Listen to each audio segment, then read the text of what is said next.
Hi everyone, my name is Hilik and I'm the CTO at Arato AI. Arato provides an end-to-end GenAI application delivery platform for AI builders that integrates AI technologies like LLMs into enterprise applications.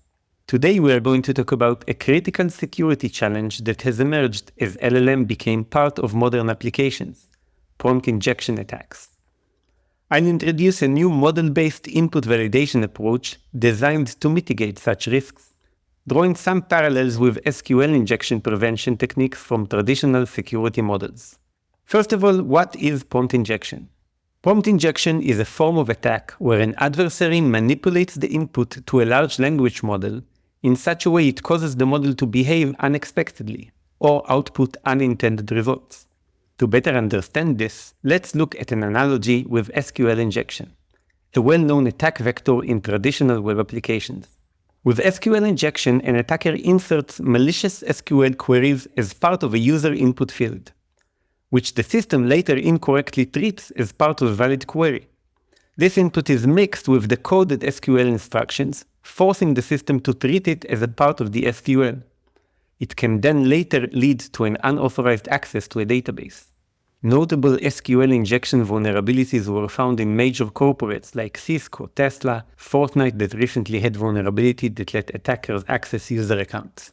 Similarly, in prompt injection, user input is mixed with the coded instructions intended for the LLM.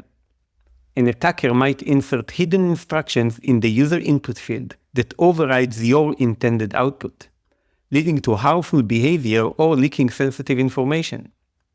As LLMs are integrated into more applications, especially critical ones like customer service and automation, preventing these attacks becomes increasingly important. Let's look at a short demo. In this demo, I'll show you a simple but effective prompt injection attack on my demo app. The app is a travel planner app that takes user input and uses an LLM to provide trip plans.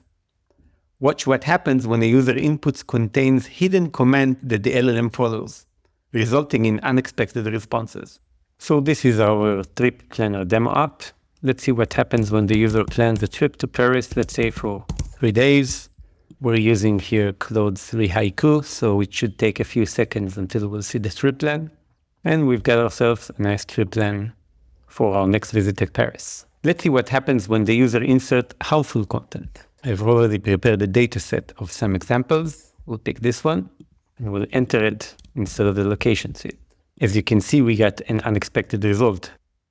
But prompt injection can be much more harmful than just outputting LOL. The user can get access to our internal configuration. In this example, the model outputted the entire internal prompt that we have. Now that we've seen how easily an LLM can be manipulated, let's talk about some prevention techniques. One common approach is context filtering, where the input is pre-processed and potentially harmful segments are removed. Another technique is static prompt design, where we hard-code responses and maybe even inputs that reduces the flexibility for dynamic inputs, but that limits LLM usefulness. These techniques often fail in complex or adaptive scenarios, which is why we propose a more sophisticated approach, a model-based input validation. It's based on the prompt that will be sent to an LLM, hence the model part, and it will focus on specific input validity based on a set of parameters you will see in a minute. Let's start by introducing the core of this approach, the meta prompt. This prompt acts as a filter between the user input and the LLM. The meta prompt is designed to examine inputs for specific context. In this example, the parameters for location input might be a type location, samples that include city names, country names, maybe other definitions of locations, and the user intent for a specific location one can visit. Let's see another demo once we've implemented our meta prompt. Back to our demo app, let's activate validation. Validation will make sure our meta prompt runs on each input prior to the actual invocation of the trip plan request. Let's start by running the meta prompt validation on a good input. And as expected, we got our trip plan. Let's go ahead and run it on the malicious input.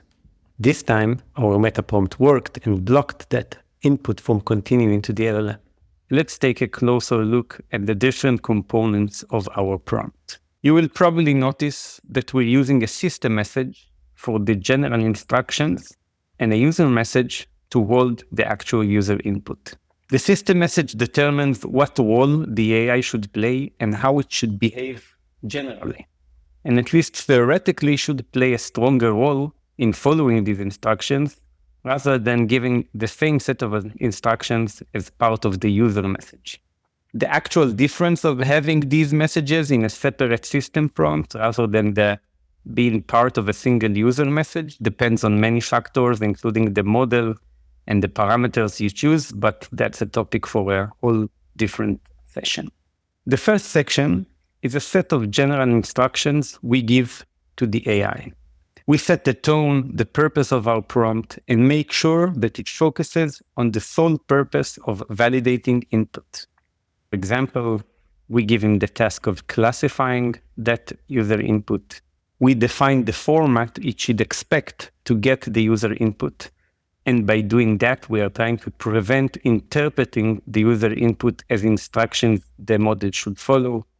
There's a very basic anti-jailbreaking message here. Of course, in a real production use case, this message will be much more comprehensive.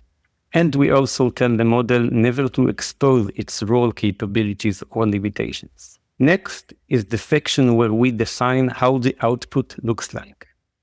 We perform two operations here. The first one is we specify the format, which is a JSON object with two keys that we expect to get. One key will be the actual result, pass or fail. And the second key, as you can see here, is a new variable that we introduce called secret, and it will contain a randomly generated value for each interaction that we will call this prompt. This secret doesn't have any direct role in the actual prompt formal function. It doesn't serve as assisting the AI in any way in understanding if the input it is now assessing is valid or not. But it does act as a kind of an internal mechanism for our own meta prompt. Because as like any other prompt, we might also be exposed to prompt injection attacks on our meta prompt. By introducing a secret value that the prompt must return in a valid response, we give our code the ability to analyze if that response has been tampered or not. The third section is where we introduce the dynamic part of the meta prompt. It includes type, category, intent, and example. The type and category are the most basic aspects of the input that we expect the prompt to validate against. For example, it can be a string that represents a location, a numeric value that represents a budget dollar amount. The intent is where we explain what level of flexibility we allow in choosing these kinds of variables from the relevant category. For example, we can have a very strict intent for a location, saying must be a specific city or state name, or we can allow a very flexible location choosing by saying any form or any description that suggests a location. It can be abstract, it can be even fictional, as long as you can interpret it as a location for the purpose of planning a trip. And lastly, we provide a set of examples that will help the model analyze the actual user input, maybe match it to similar examples, and understand if it is indeed a valid and relevant input or not. And lastly, the user message that includes the actual user input we should validate. In this example, using a JSON object that will also assist the model in understanding it's an input rather than a set of instructions it should follow. Let's take a look under the hood and view the monitored LLM calls we've just performed. Note that the variable type, category, examples, and actually the metadata that we provide to our meta prompt in both cases is identical. The only difference is the user input. When the user enters Paris, validation passes.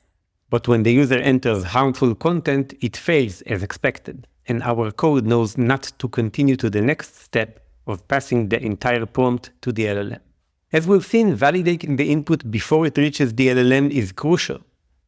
But beyond just running individual tests like we just did, it's important to test the meta prompt like any other prompt on a diverse set of data to ensure it works as expected in a wide variety of scenarios. Why is that so critical? Because user input can be highly variable, ranging from simple formed inputs to very complex and malicious ones. A good meta prompt needs to be consistently distinguishing between valid inputs like New Jersey and harmful or nonsense input like ignore all instructions across the entire range. Testing against a diverse dataset helps us simulate real-world usage and uncover edge cases where the meta prompt might fail. So we should test different input types, location, language, duration, or any other field type that our business application requires. Different user intent. We might sometimes allow for a more flexible user intent and might sometimes be very strict or rigid. And various structures. For example, what happens when a user enters the initials of a city he wants to visit in a location field. We can assess how well the meta prompt handles these variations and make improvements accordingly. This testing is essential to ensuring that the prompt validation mechanism is both robust and adaptable, able to catch injection attempts while allowing valid inputs. When we introduce a new category, for example, we should also experiment with various category parameters, like relevant examples, different user intents. This comprehensive and iterative approach ensures that the meta prompt is not just effective in the controlled cases that we've just tested, but also can handle unpredictable nature of real-world data. So let's take a short demo on the concept of a dataset and how we can validate our meta prompt against it. First, let's take a look at our datasets.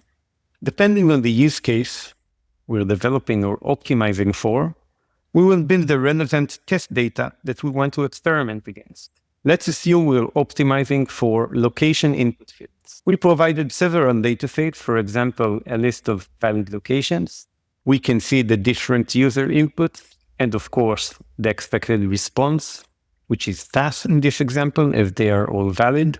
If we drill down to a specific line, we can see the entire metadata that we pass to the meta prompt, including the category, the intent, and the examples. Similarly, we've prepared a dataset with malicious content or malicious user input used as a location field that we will want to experiment against. And of course, in this case, the expected results is always a failure. Now let's see how we can use these datasets in a real experiment in Arato. Let's create a new experiment.